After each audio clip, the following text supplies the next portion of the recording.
Hello, my name is Abbot Neal Roth, and I entered the monastic community June 30 of 1957. An abbot is the major superior of a monastery or an abbey. The title simply indicates that he's the father abbot, the head of the community. In the greater church, he ranks as a prelate, always at formal ceremonies, wearing the pectoral cross, and when he's at Mass, a crozier in his mitre like a bishop, because you're parallel. The like parallel is really a bishop of a small diocese. The process, you can't campaign or anything like that. When an abbot dies, or when he runs out of steam like I did, I retired at 82, and that's 5 years ago, you go through a process of being nominated, and then a process of election, which is monitored by the American Benedictine community, congregation we call it, so it's supervised. So you're elected by your monastic community, and you serve until the age of 75, same as a bishop, and you can be re-elected for 6-year terms. Okay, I arrived in 1957, 1 month after high school, something as abbot and superior I would never allow anybody to do because I just didn't think they were mature enough or experienced enough. But you go back, that's 68 years ago. Times were different then. Young people often got married right out of high school. So I arrived in 1957. And the reason I first came to St. Martin's was, at that time, I had a cousin that just made his first vows here as a monk. I came to that ceremony. I hadn't planned on it, but some of my relatives talked me into it. And that got me connected to the Abbey.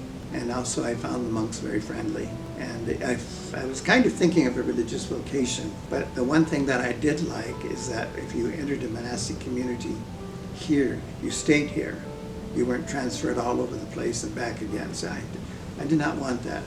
I did not like the idea of living out of a truck or something like that. Stability attracted me. Absolute terror. I was kind of afraid of some of the monks. You know, they looked so serious. But I got used to that after a while and got to know them, and they were pretty good people, really. It just took me some time to get used to the monastic schedule, and at that time you didn't, of course, in your formation you don't have any one job. I mean, if a room is needed to be painted, well, you paint that room, and next day you might be outside doing something else. And at that time we still had a full farm, so often the work was farm work, which I had no clue about. I am a city kid. And of course the very first disgusting job I got was to clean out the chicken coops. And that was just wretched. You'd have to spray the coop for the lice so the chickens could be somewhat free of bugs. Well, anyway, I could give you lots of stories about that. Well, the 27 years I was abbot, I didn't have time for anything like that. But I've always had an interest in birds and their behavior, and I've studied them on and off over the years. And I did take a basic course from Cornell University in ornithology, so that gave me a little bit better, preparation for that hobby. And other things, I'd like to say I collected things. I used to collect postcards that people sent me. I still have most of those. Photography, I played around with pictures. I still do. I have a wonderful series of pictures of Mount Rainier from different seasons, and when it's dark and gloomy, and then when it's bright with the sun coming out, making it look like a huge mound of strawberry ice cream and things like that. So I've never been one to sit and just listen to music. I can't do. I have to be doing things. So those are the things that I kind of played around with a bit. I've always had an interest in drama, not so much acting, although I took some courses in that when I was a high school teacher. Reading too, of course. I love murder mysteries, by the way. The bloodier, the better I like. That's my vicious side. The monks will tell you about that. Well, as the abbot, I was also chancellor of the university, and so I was in on hundreds and hundreds of meetings and whatnot, all of which were about the university and this building was needed, fundraising for that, or the curriculum changes. And for those years, I was very intimately connected in those sorts of ways, working with the president and the board of trustees and the board committees. And so the students and their welfare was always kind of in the forefront.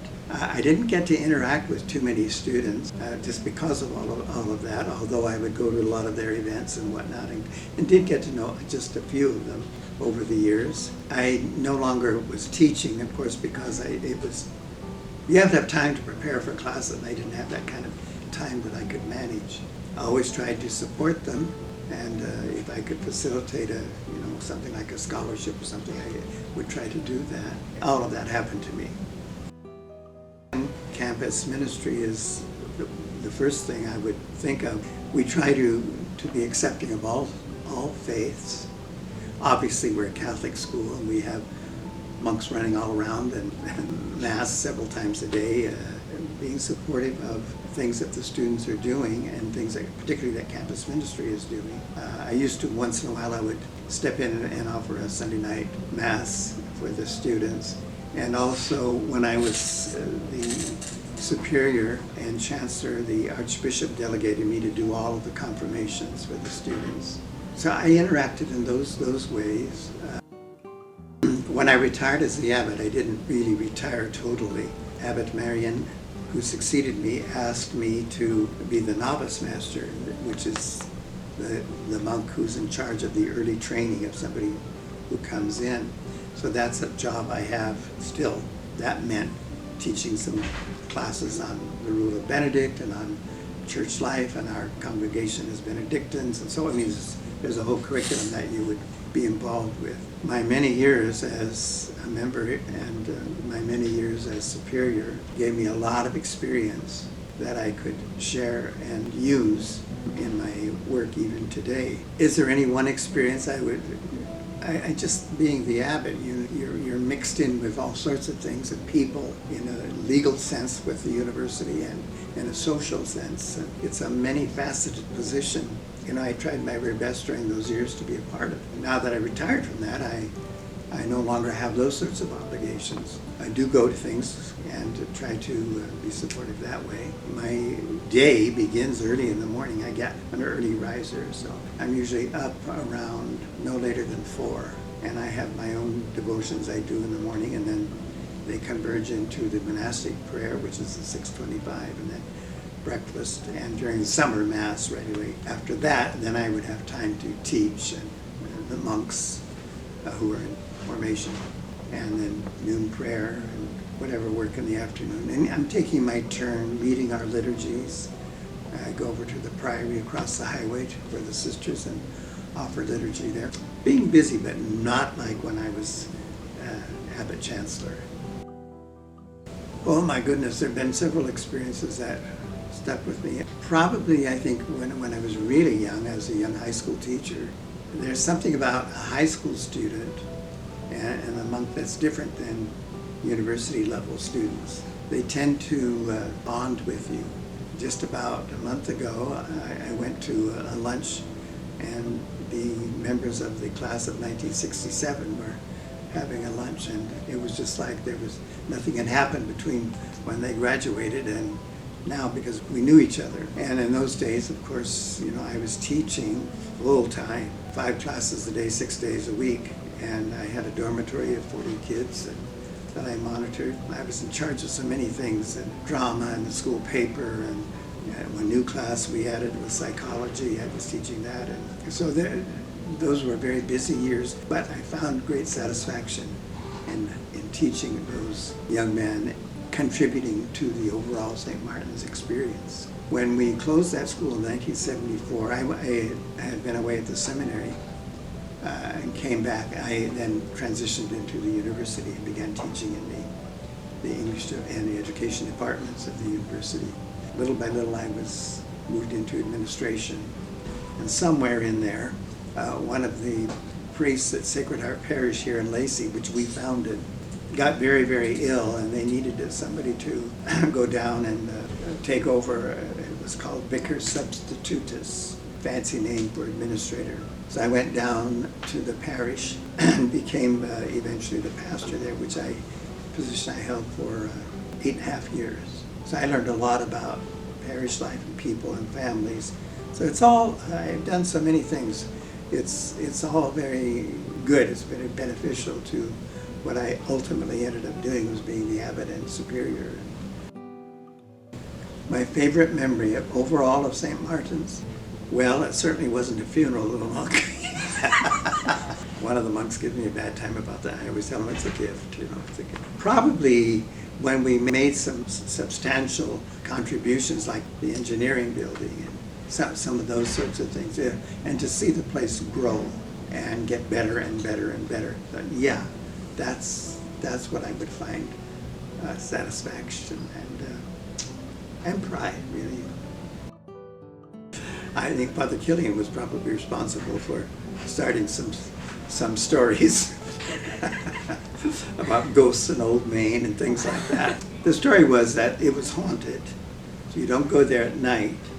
And there's this really funny story. We had a student who were participating in security, so one of the things they had to do was go through the building and check the doors and windows.